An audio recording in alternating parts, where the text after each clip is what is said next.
In ancient Babylon, King Nebuchadnezzar commanded all to worship a golden statue. Shadrach, Meshach, and Abednego, three faithful men, refused to bow, choosing loyalty to God over the king's decree.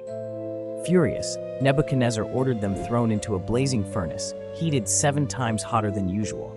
Miraculously, the 3 men walked unharmed in the fire, joined by a mysterious fourth figure. Witnessing this, the king was amazed and praised their God. This story teaches us about unwavering faith, courage in adversity, and trusting in divine protection.